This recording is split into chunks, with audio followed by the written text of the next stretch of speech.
Hey, folks. Happy Wednesday. How's it going? How is it going? You guys, it's only Wednesday, but this has been like the longest week. I don't even know why. Why are we so like maybe not you, I'll just speak for myself, but why am I so tired? I don't have kids. I don't even have a pet. Like, why am I so tired? But it's been a long week already. Let's see. Hello, Elaine. Hello, Laura. T for two. Hello. Hello. You guys, this is the family meeting. And if you are not familiar with the family meeting, this is the place where we just come and hang out and kind of talk about what's happened over the last week. Please make sure to like the family meeting, share the family meeting, give us a thumbs up. I want to download the Center for Biblical Unity app. Chris is just over here in the background trying to give me instructions on what to do. I got this one. Okay. But yes, please make sure to go to centerforbiblicalunity.com. That is our website, and you can download our Center for Biblical Unity app through your whatever scheme you have, Google or Android, iPhone. Make sure to download it. What's up, Jeremy? What is good? Ooh, Jeremy, yo, mayor is wilding out in these streets. Jeremy, please tell me what is going on in the good city of Chicago.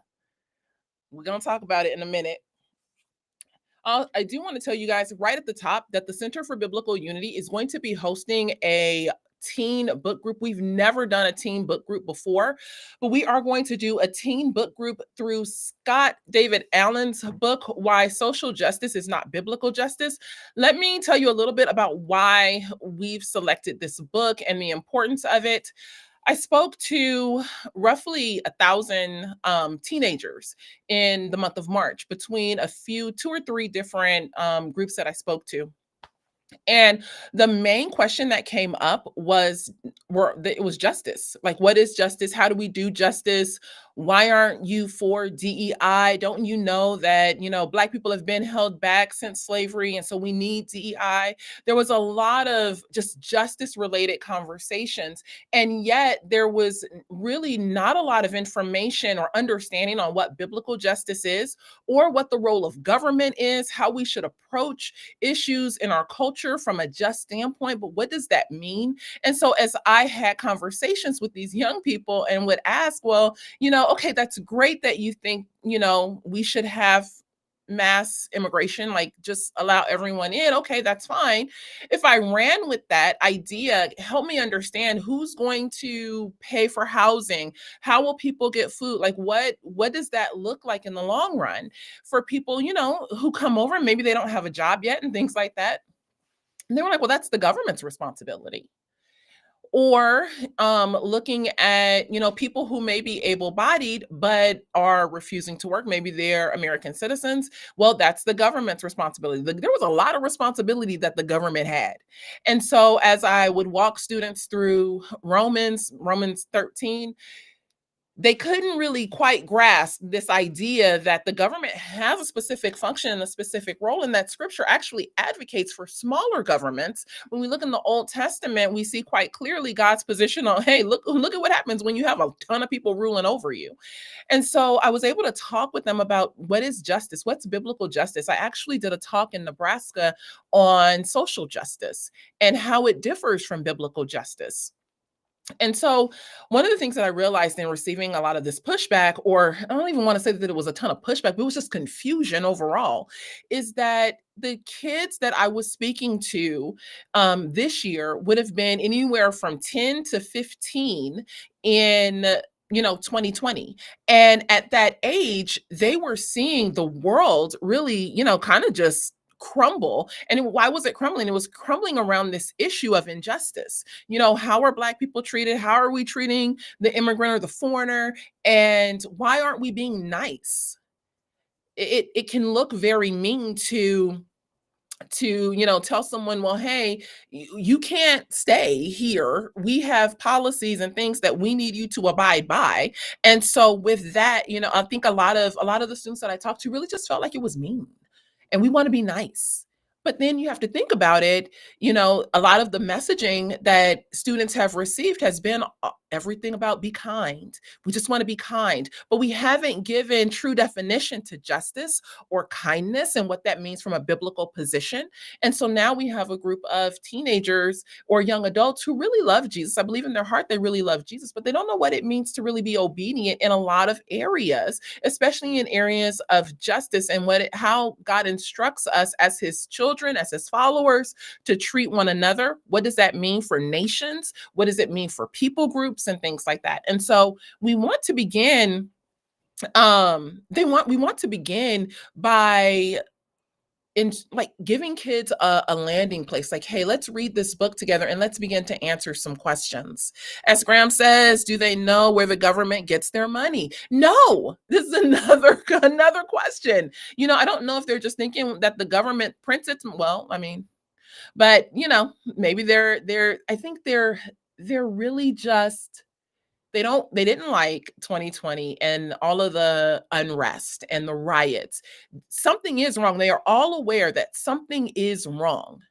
But the way to fix it is not necessarily biblical, even though they think they are being biblical because of the kindness aspect. We want to be kind. It's like Vodi says, it's like the 11th commandment.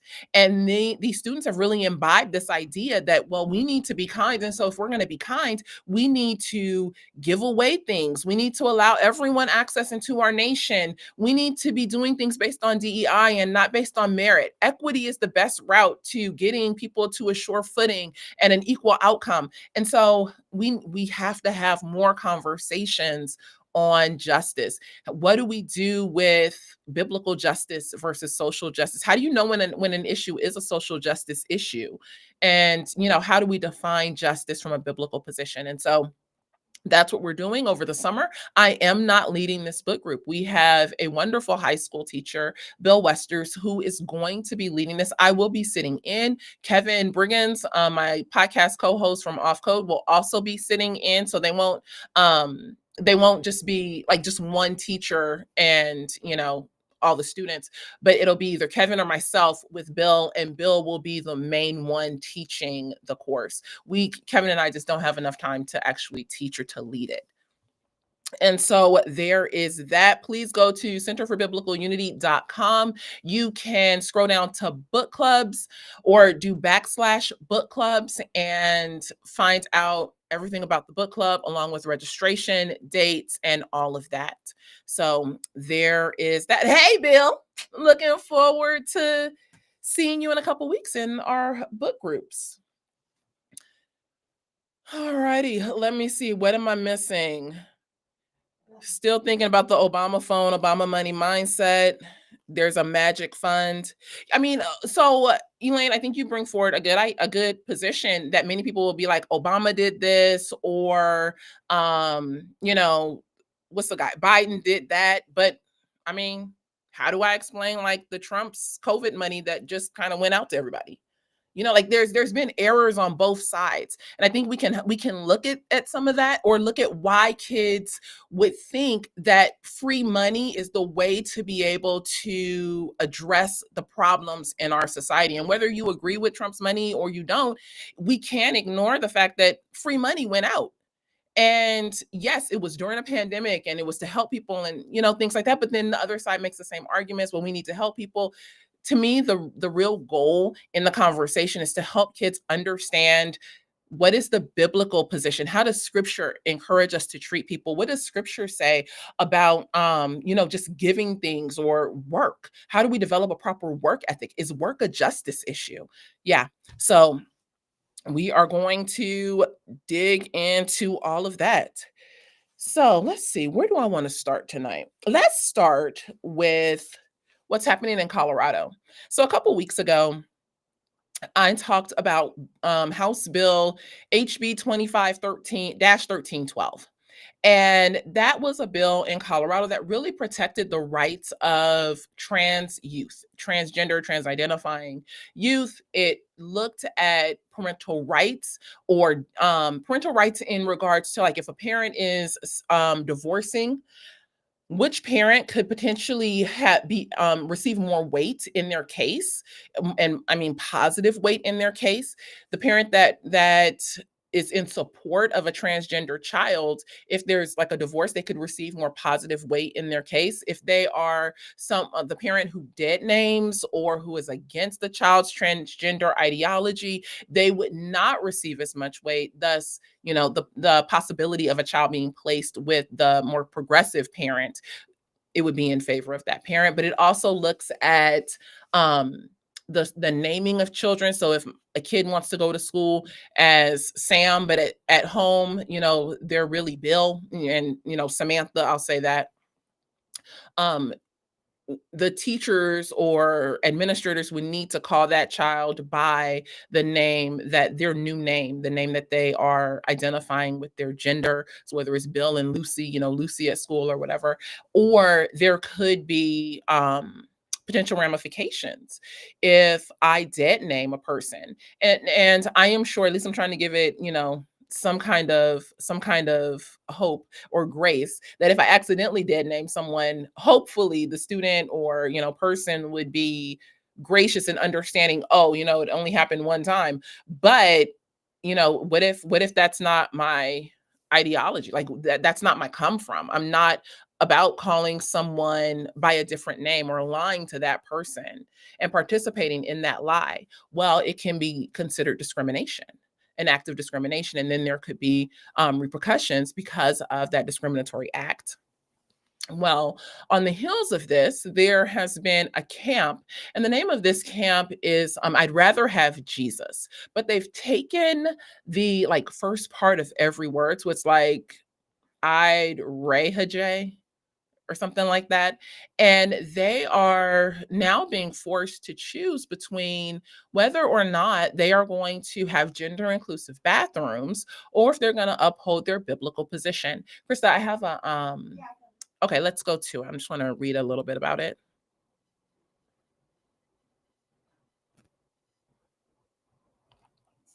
So, Colorado Christian Summer Camp sues state for requiring access to gender identity friendly facilities. Scroll down, please.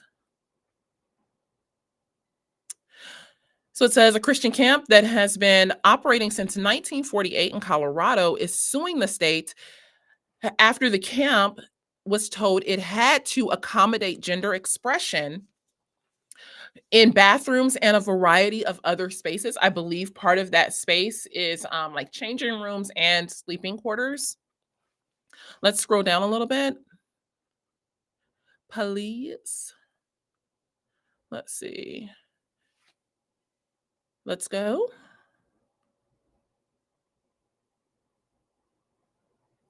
Okay.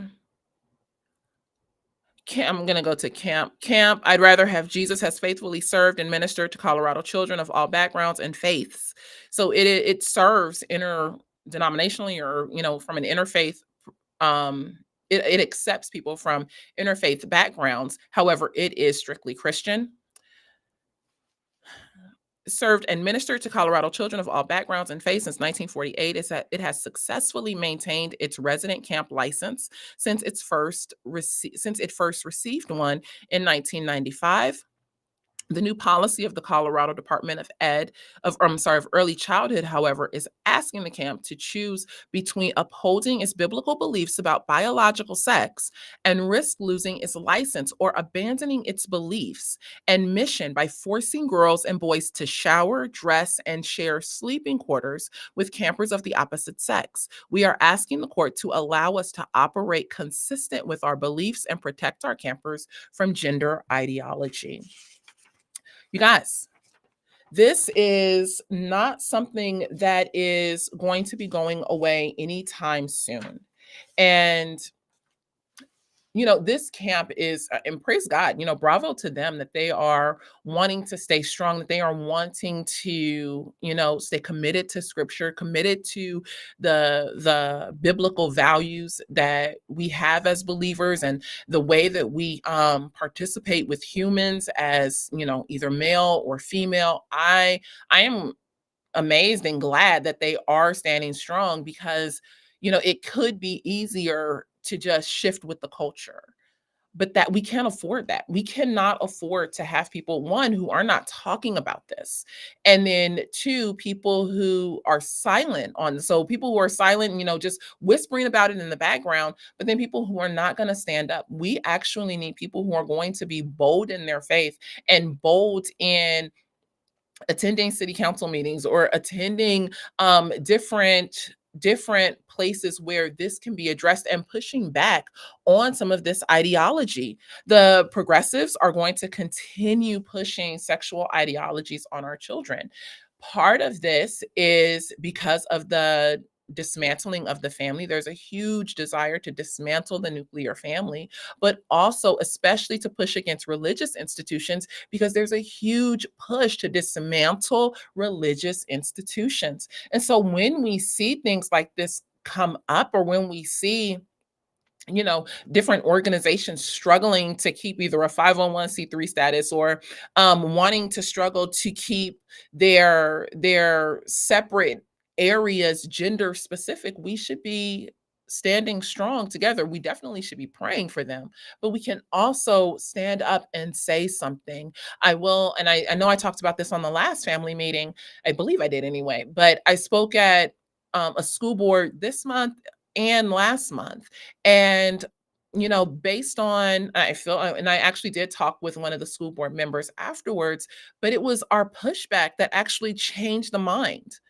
And it was one person, was one vote that actually needed to change, because it was a 2-2 tie. And there was one guy who was just in the middle. And because we pushed back so strongly and we were able to articulate our concerns, and it wasn't just simply full of emotion, but definitely full of fact and history, it changed the vote. We have the potential to change votes, to change minds, but we actually have to be doing something. We actually have to stand up and say something. We can't just go along with the current because the current is going that way. All right, what's next on the deck? Krista, what do I have next on the thing? I closed my thing out. Chicago. Yes, Brandon Johnson. Chicago Mayor Brandon Johnson was in the news this week because he was at a church service. Bless God. And he sat down, and it was a very long interview. This interview was like 90 minutes or something close to that. And he gets up and he starts out in this video by, saying thanks be to God and like all these things, and referring to a couple of like Black gospel songs, and letting people know that he was a man of God, that he was born in the church, and if you give me a minute, he could be up here shouting too, and blah blah blah. And then about halfway, a little less than halfway, he is now interviewed by the pastor of this church. And this looks to be like a very large, prominent Black church in the Chicago area. I'm not familiar with the name. I did see the name, but I have completely forgotten now. But as he's being interviewed, it comes around to, how do we secure Black jobs? How do we make sure that we're taking care of our own? And this was his answer. So let's go ahead and play that.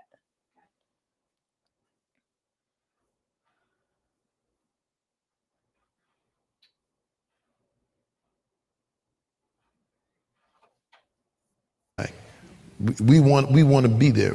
In your administration, what are we doing to ensure that there's multiples across the industries? There are multiple advantages that are not limited to 2-3% of $1 billion spend for the city.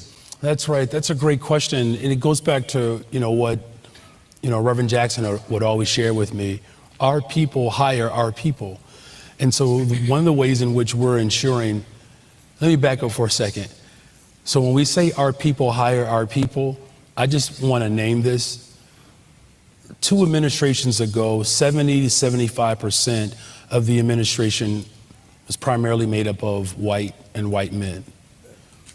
In my administration, 45% of my administration is Black, 25% is Latina, 30% is white, 8% is Asian. It is the most diverse administration in the history of Chicago.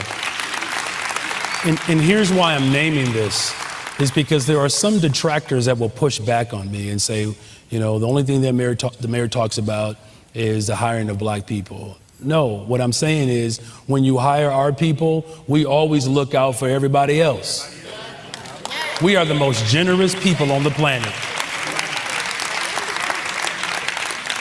I don't know too many cultures that have play cousins. That's how generous we are. We just make somebody a family member, right? That's just how we are.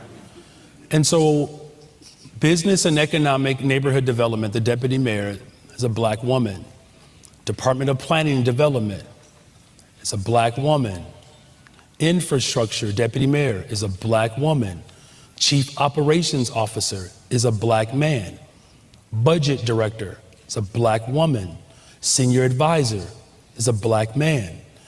And I'm laying that out because when you ask how do we ensure that our people get a chance to grow their business, having people in my administration that will look out for the interest of everyone, and everyone means you have to look out for the interests of black folks because that hasn't happened. That's how we ensure long-term sustainable growth, because the BOA construction as a prime, now he has control of all of the subcontractors as well.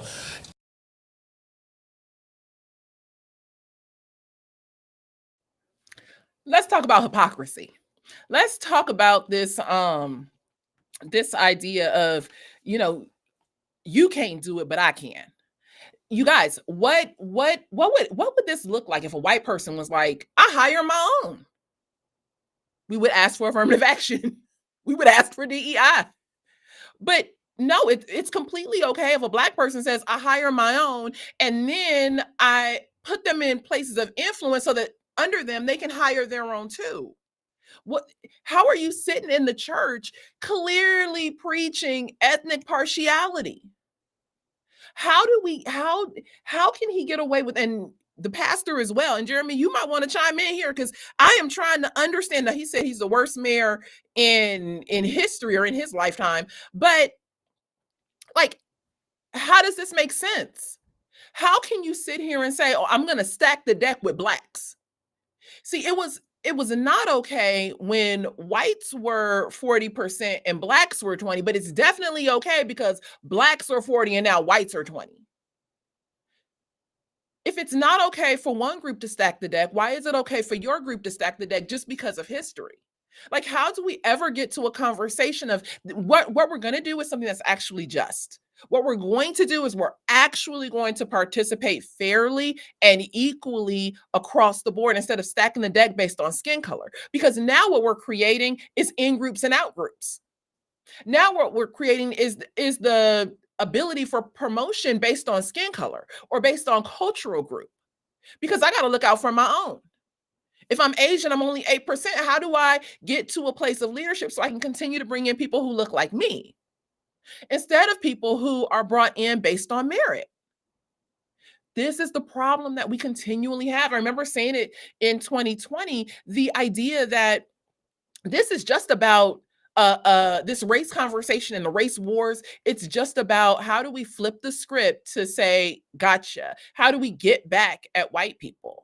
And it's not about how do we do things equally and fairly. We see that based in equity. But there's no conversation, there's no desire to do things truthfully from a place of equality, from a place of merit, from a place of, I'm glad to see you here because you deserve to be here. The conversation of, I'm just gonna promote my own. Well, what I thought our own was our people who are brothers and sisters in the faith. Because not every black person is a brother or sister in the faith. So how do we as Christians now say, well, I'm gonna bring in my own, I'm gonna bring in Christians?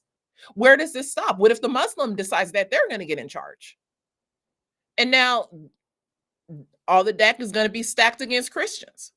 Like, it is the absurdity of this ethnocentric ideology that has completely taken over. And I'm just going to say it has completely taken over much of the black church.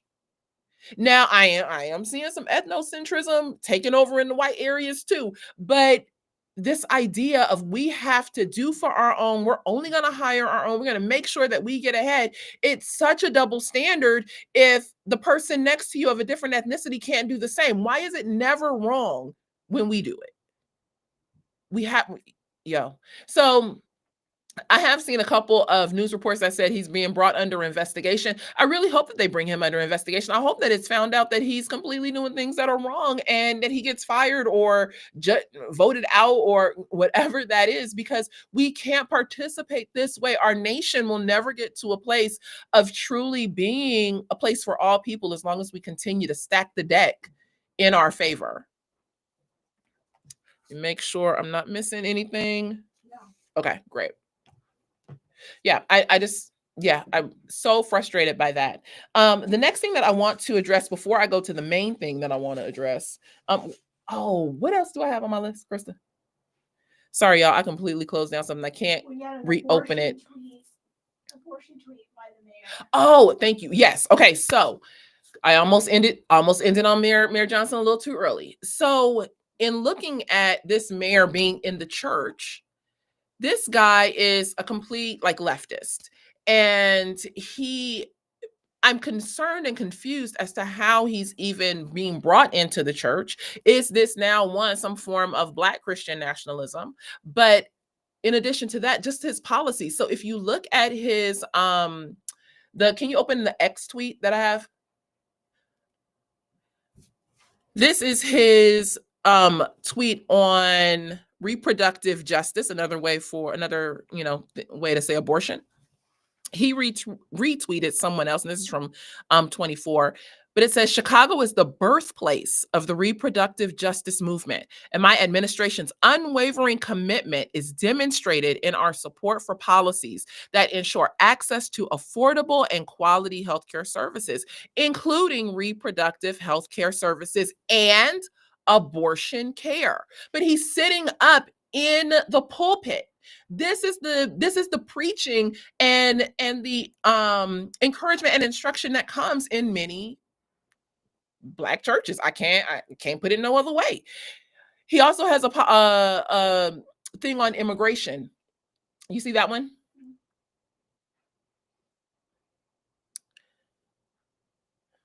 Now, this is just from, I want to say, a month or so ago.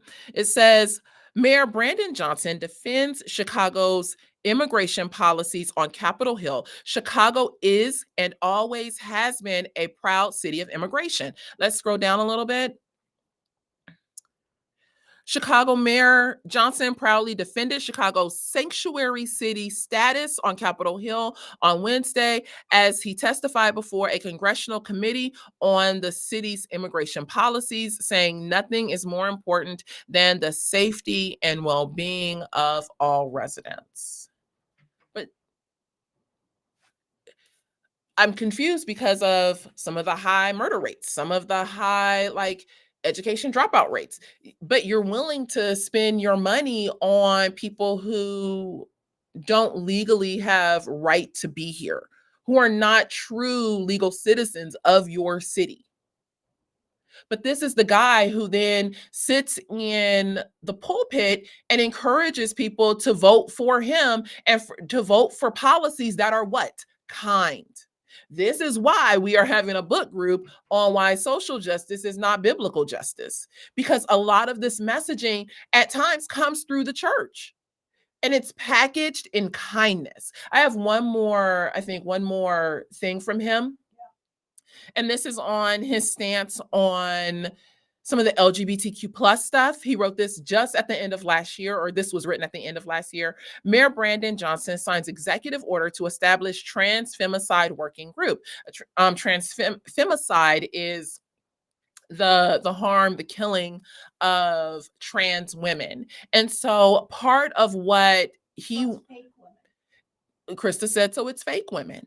Yes, this would be men. Another word for trans women would be men. The commitment of Mayor Johnson in Chicago is to make sure that his city is a sanctuary city for illegal immigrants, that they are, and again, I would need to see the data of how many men, trans women, men are being killed, because what I think this actually is an open door to be able to create other policies for trans groups, kind of like what we're seeing in Colorado. So it's pro-trans movement, pro-abortion, and this is all in the Black church. This is all from the pulpit. Like, he's sitting literally in the pulpit. The guy he's talking to is the pastor of the church. And this church, if we were to scrub to the beginning, they did a pan out of this church. This church is massive and it has a ton of people in there. And this is the way that many people are taught. I can only imagine that he would also be pro BLM, pro defund the police, but I didn't have enough time to investigate all that. So that's just my speculation and not anything that I've seen in print. Jeremy, sorry, I had to pause. I'm so behind. The real hypocrisy is in how he treated Black Chicagoans when the migrants came. Those town halls were crazy. Yes. Oh, Yeah. Another Yeah. comment. He's trying to regain the Black vote. He will almost certainly be a one-term mayor. Hopefully he is a one-term mayor, because his advocacy for the Black person is to kill your child. How are you advocating for the human flourishing of Black life when you advocate for us to kill our children and for the non-reproductive cycle of marriage? Like, two people of the same sex ain't having babies. So we need to be thinking more about who are we voting into office, but then how, and this is something I've been thinking about a lot, is God, like, how do we infiltrate a Black church that is so steeped in a lot of this ideology? How do we get in there and say, no, listen here, this is actually a better way. This actually produces human flourishing. It doesn't really matter what your skin color is. This is going to produce human flourishing. There is something greater than, having access to killing your child or supporting trans life, or, like, there is actually something more. And the Christianity that you think you're participating in is a lie. Like, this ain't Christianity. It's something. It's Black liberation theology, but it's not Christianity. And we need to be able to say that. He's got one more comment here. The church he's at is very prominent in the city. He is campaigning. Shame on them for allowing him to do this. Shame on them. Shame on that pastor. See, the sheep is sheep, but the pastor, I feel like, I don't know. You might just be a wolf. Just a wolf feeding your sheep to another wolf. You ain't nothing but a lie. The devil is a lie. I say it on my shirt. You are feeding your people to the wolf. Because now what do those people do? Oh, bless God. He was such a man of God. Oh, he got up there. Didn't that man preach? He showed it. And oh, honey, when he was talking about abortion and giving us our reproductive rights as Black women, girl, yep.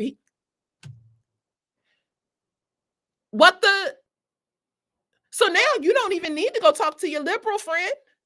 You don't need to go learn about abortion rights in the school, because in the pulpit, they're telling you where the Planned Parenthood is located.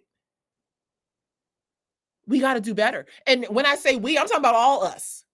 We family, all us. So if you white, Black, brown, anything in between, these are your brothers and sisters who are sitting under this wolf teaching, being eaten alive, being sent straight to hell. Straight to hell.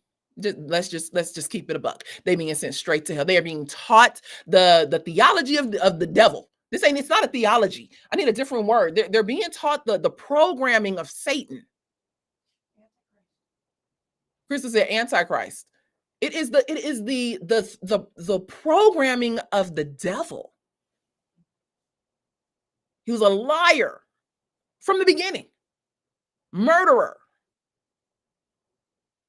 Help me understand. How do you sit there? Because it was grandmothers in the audience with their fans and their big hats and just praise him. And it was children in the group, teens. They could have had a conversation on celibacy, saving yourself, on what it means to be a man, what it means to be a woman, how we are going to stand as a city. But all they walking away with these days is, praise God, we're hiring the Negro. I can't. Here is a question. Do you think that a majority of Black churches in America are progressive, or is it something else? Yeah, I think that they're progressive. Majority? I do. I do. I wish I was wrong. I hope that I am. But no, I do believe that this type of ideology and rhetoric in our predominantly Black churches, our African Methodist Episcopal churches, our AMEs, our Kojic denominations.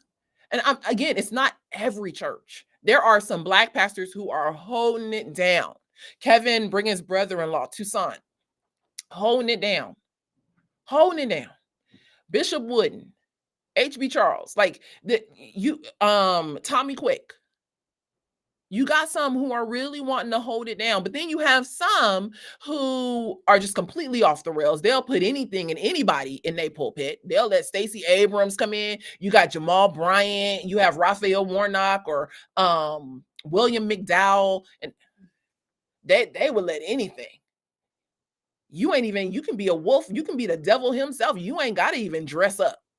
They just, and you look famous. Here you go. And so I don't want to say everyone, but is this a predominant teaching in many Black communities? Yes. Yes, it is. And this is why I'm saying this isn't a Black job. It isn't a white job. It's an all of us job. All of us need to be praying for our nation, but for these churches who are given over to this. And it was an intentional push to infiltrate and adopt these churches, to bring this crap into the Black church.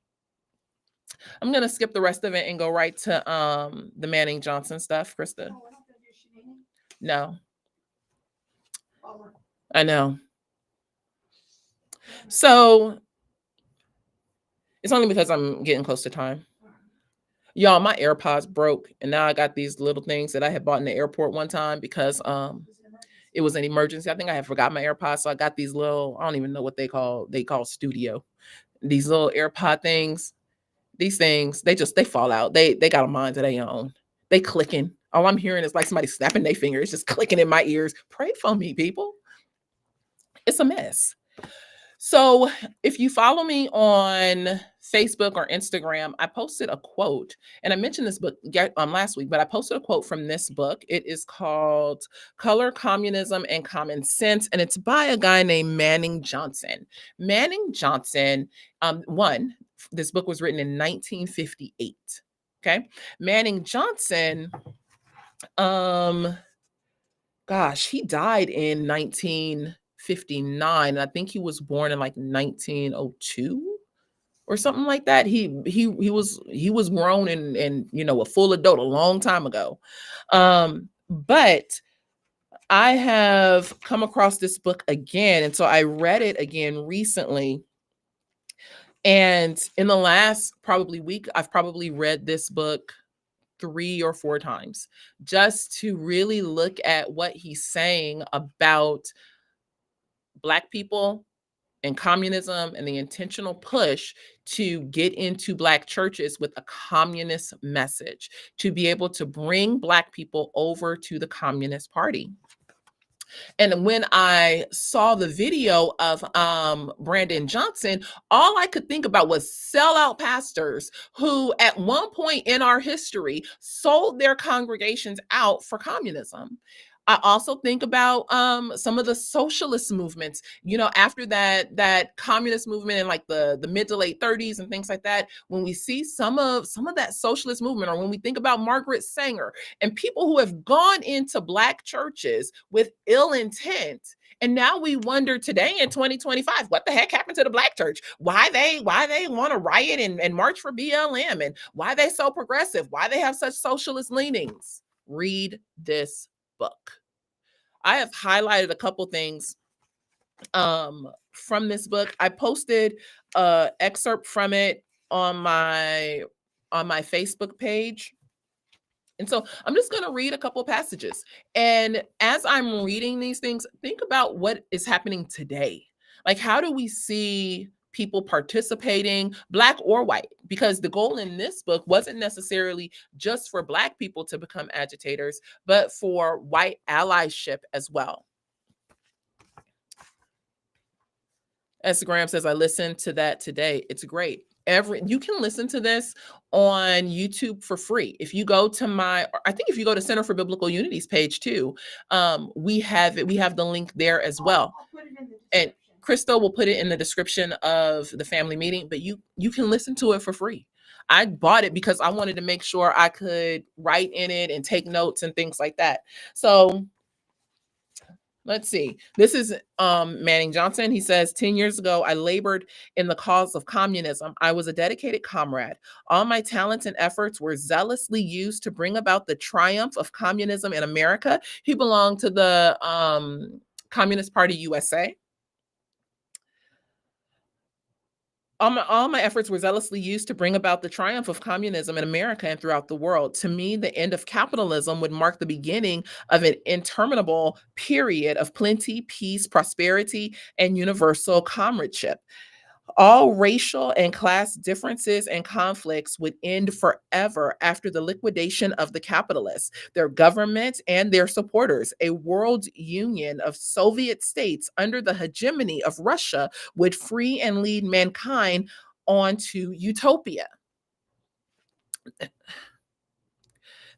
Just this one section makes me think of Ibram X. Kendi's book, How to Be an Anti-Racist, because in his book, he basically puts forward not this idea of, well, basically an idea of ending capitalism, but it is a lot of, we need to be anti-racist for all the groups so that we get to a place that is basically a utopia. It's a place of no racism at all. It's a place of no ism at all. Being an idealist, I was sold this bill of goods by a Negro graduate of the Lenin Institute in Moscow. Little did I realize until I was deeply enmeshed in the red conspiracy that just and seeming grievances are exploited to transform idealism into cold and ruthless weapons against the capitalistic system. This is the end toward which all the communist efforts among Negroes are directed. And so he spends a lot of time in the chapters of this book, and this book is only 70 pages, I think, talking about how the racial issues in America during that time, real issues, were used and exploited to dethrone the West, to get rid of capitalism, to really start that march, to bring such racial tensions between Blacks and whites that it would eventually be the destruction of our capitalistic system. I'm going to keep reading. Let's see. Being a Negro top communist, I was placed on the National Negro Commission, an important subcommittee of the National Committee of the Communist Party. On this commission, which was created on the direct orders of Moscow to facilitate the subversion of the Negroes, I began to realize the full implications of how the Negro is used as a political dupe by the Kremlin hierarchy. And when he refers to the Kremlin, it's really just like the Soviet leadership who was over communism. Under the guise of unity of Black and white in the struggle.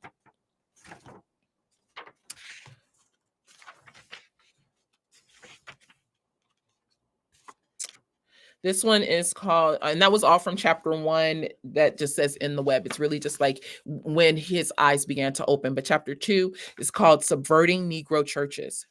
Created doubt, lack of confidence, suspicion, setting up situations that bring about racial bitterness, violence, and conflict, putting forth demands so unrealistic that race relations are worsened, attacking everybody in disagreement as reactionaries, fascists, Ku Kluxers among whites and Uncle Toms among Negroes constitute the Reds' pattern of operation. Since the communists have always looked upon Negro intellectuals as shallow, superficial phrasemongers and incompetents looking for a loaf when they, on the basis of ability, are not worthy of a crumb, their pro-communist behavior becomes all the more tragic and ludicrous.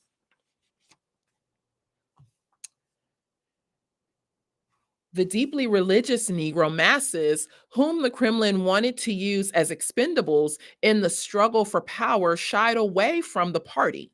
The frontal attack on religion resulted in isolation from Negroes. Therefore, deception was to be tried.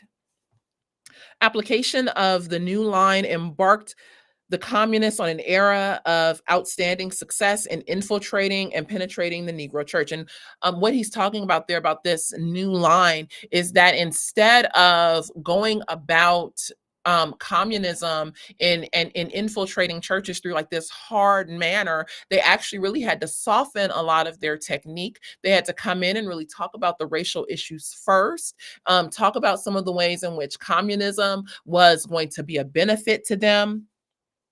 And then he says, the new line. So instead of that hard line of, here we're staunch communists, that new line went like this: Jesus the carpenter was a worker like the communists. He was against the money changers, the capitalists, the exploiters of that day. This is why he drove them from the temple. The communists are the modern day fighters against the capitalists or money changers. If Jesus were living today, he would be persecuted like the communists who seek to do good for the common people.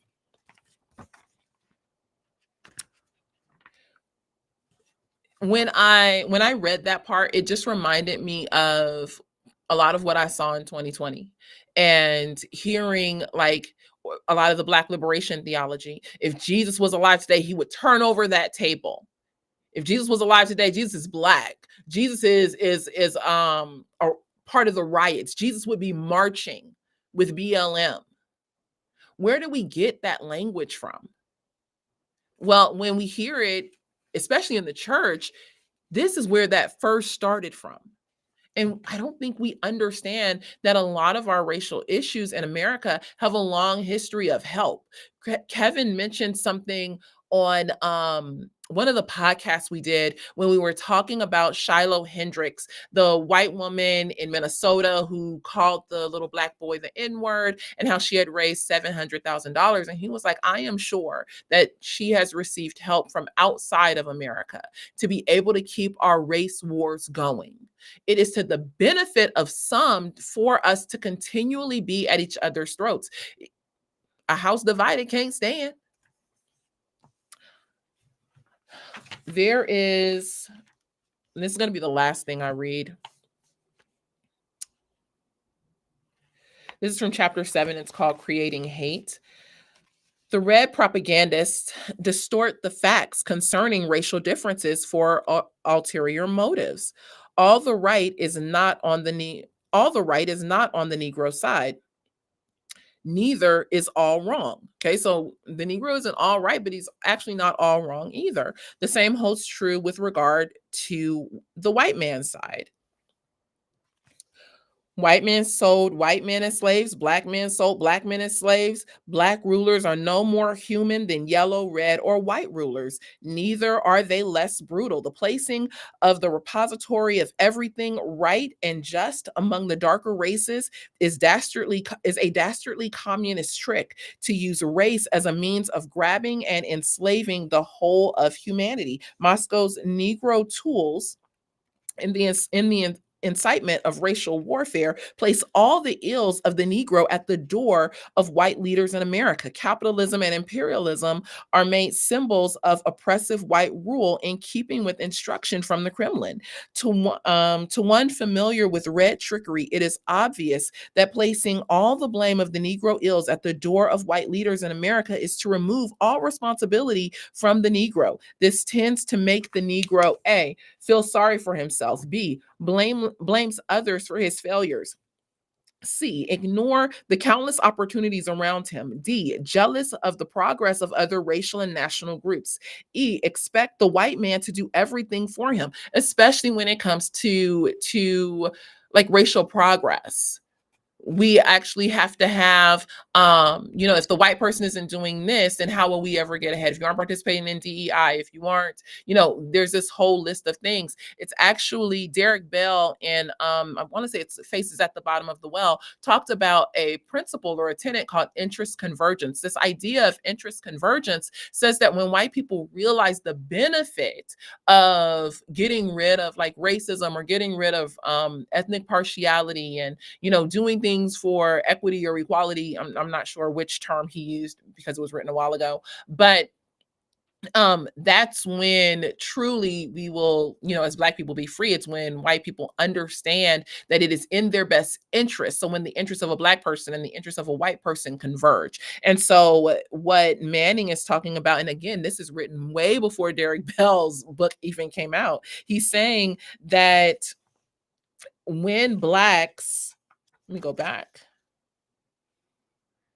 When we remove the responsibility from Blacks, then we expect the white man to do everything for him. F, look for easy and quick solutions as a substitute for harsh realities of competitive struggle to get ahead. Manning Johnson was aware that no, everything isn't equal, but if you struggle, there can be forward movement in the struggle. The result is a persecution complex, a warped belief that the white man's prejudices, the white man's system, the white man's government is responsible for everything. Such a belief is the way the Reds plan it, for the next logical step is hate that can be used by the Reds to accomplish their ends. I highly suggest this book. And Kevin and I are actually going to interview a woman on Off Code that wrote a great article about this book and about how we see some of these things that he talked about in 1958 coming about and being acted out right in front of us in 2025, and how, yes, it started with communism, but who are the players that continue to keep this alive and keep it alive in especially some of our Black churches, or many of our Black churches, and white progressive denominations, think the Episcopals, things like that. Not saying every Episcopalian church is progressive, but there are a lot of progressive Episcopalian churches. And so that is that. And you guys, I am at time. Let me look at some of the comments. Megan Basham in Shepherds for Sale talks about efforts to use the mainline denominations as an ally in the Communist Party's efforts. Yes. Yes, she does. She does. And she's not wrong. And, when this came out in 58, Manning Johnson is writing about his time in the party from 1930 to 1939. So he's not even writing about something that was happening. And yes, it was happening, later on in, the 50s and 40s and things like that. But his time is in the 30s. So this is not a new trick. I'll say that. Even the commies can spin God's word. This is why I'm learning how to rightly divide the word from y'all. Praise the Lord. Hopefully, Krista, when she comes off of her reduced hours, and she's back to podcasts and classes and things like that, I am hoping that she does her God's Big Story class and her hermeneutics class. I'm saying it, publicly so she can hear me and y'all can hear me. And if y'all really want it, y'all can put it in the chat, because she is such a gifted Bible teacher. Os Guinness has a book out that I think may go along with this, Our Civilizational Moments. I'll check it out. Yeah, I don't think I do either. Actually, he mentioned it to me when I was in London. I saw him in London, and we were chatting for just a little bit. And so I do know that. I completely forgot about it. Thank you, Pam. Mike, Booker T. Washington. There is a class of colored people who make a business of keeping the troubles, the wrongs, and the hardships of the Negro race before the public. Having learned that they are able to make a living out of their troubles, they have grown into the settled habit of advertising their wrongs, partly because they want sympathy and partly because it pays. Some of these people do not want the Negro to lose his grievances because they do not want to lose their jobs. That is awesome. He also alludes to this in this book. I mean, that's Booker T. Washington. Johnson also alludes to that in this book. But I mean, you have to think about it. Think about the Negro gatekeepers. There is money to be made in being what's his name? What's his name? And he used to be real big, and then he lost all that weight, and he had like a little Jerry curl. Al Sharpton. Um, Al Sharpton, or to be a Jesse Jackson. There is a lot of money to be made in that. But then look at, we can move forward from, let's go back a little bit. We can move forward from Manning Johnson and move forward to MLK and some of the communists that were on his team. Or I'm reading a book right now called After the Ball for another project that I'm working on. After the Ball came out in 1989, and it looks at the gay agenda to actually bring, they wouldn't have called it queer theory at the time, but to bring the gay agenda into the public, into mainstream culture. And I recognize the name. I want to say it's Harry Haywood. It might not be, but there were people who actually served with Dr. King who were part of the Communist Party, but also part of the LGBTQ plus movement as well. And so we don't tend to see all of these connections, but there are connections there. When we were in Alabama for Krista's graduation, we are going to give her a proper celebration. This is the first meeting after her graduation. But when we were in Alabama, we went on a small civil rights tour at the Civil Rights Museum. And Rosa Parks, there's a picture of Rosa Parks at the bus boycott, but who is she standing with? Virginia Durr, who is a communist. Like, people. It's so many things that are intertwined. And so I don't know that we are seeing, and I actually want to talk to someone who is definitely more proficient in the ideology than I am, but and it's a speculation. Part of what I wonder, I'm curious about, is, are we confusing or conflating like communism and socialism? And I know that socialism will lead into communism and eventually things will go into tyranny, but no one wants to be a communist. It is definitely a much lighter accusation and a much better term to say, well, I can have socialist leanings or sympathies, or to, say, well, I'm a part of a socialist party and things like that. But I actually think that a lot of the tactics are communist tactics. And so, yeah, I'm going to be having a conversation hopefully soon with someone to be able to say, there is methods that were, largely communist that we have brought forward with us today. And we actually see that in 2025, just in how we're doing things. All right, you guys, let's see. My husband wants that book for Father's Day. Seeing your comment just reminds me, the book, which book? After the Ball? No, the Oz Guinness book. The Oz Guinness book. But read next. Mike, After the Ball. Oh my gosh, I thought I was the only one who knew about that book. Krista has had this book. This book is out of print. You have to spend so much money to be able to get this book. I was like, if I got to spend this much money, I could buy me a ball gown for cheaper. And so thankfully, Krista has it.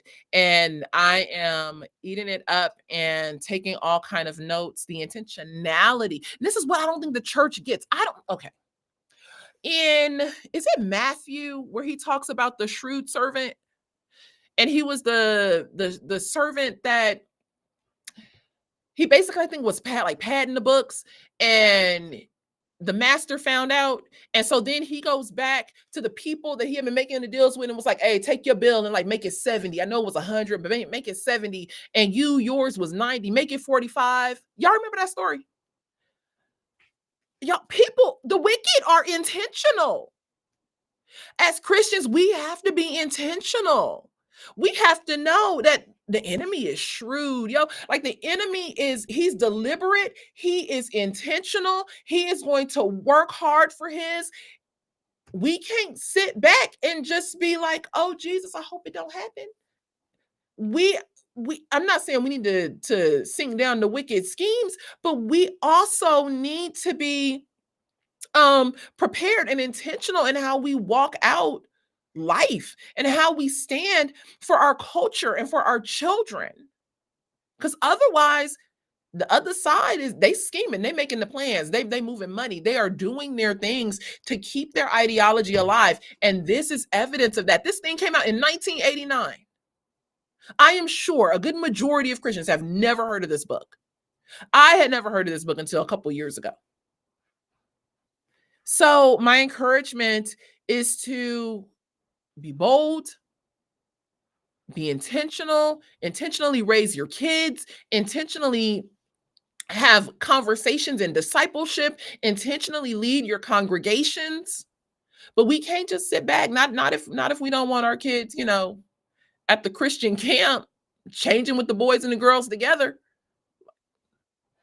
Or I guess the other alternative is that we just give it over. But I don't think that we have to just give it over. I think we're stronger than that. I think God is better and deeper than that and has a great plan. But we do have to stand up and be intentional. We have to figure out, what does our shrewd look like? Wise as a serpent. Yes. All right, y'all. We're on the website. Can I find the ebook to download? If you're, I'm sorry. Go to the homepage and scroll all the way to the bottom. That is for Harold Felder's book. Is Christianity, sorry, there's a lot of books in my mind. Is Christianity the white man's religion? If you are looking for this book, to listen to this book, go to YouTube. Or go to our Center for Biblical Unity Facebook page.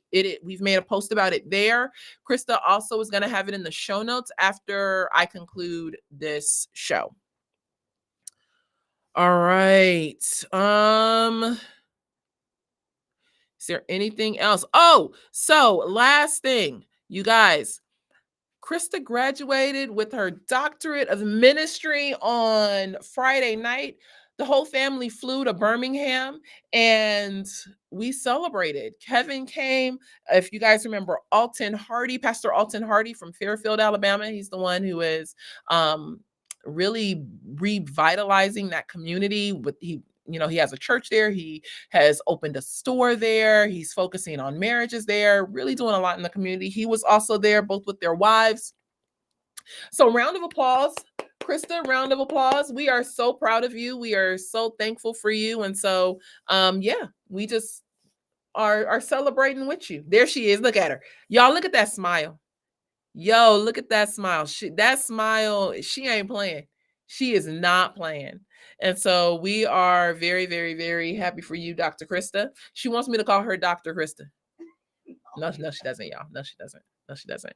All right. And with that, I think, let me see.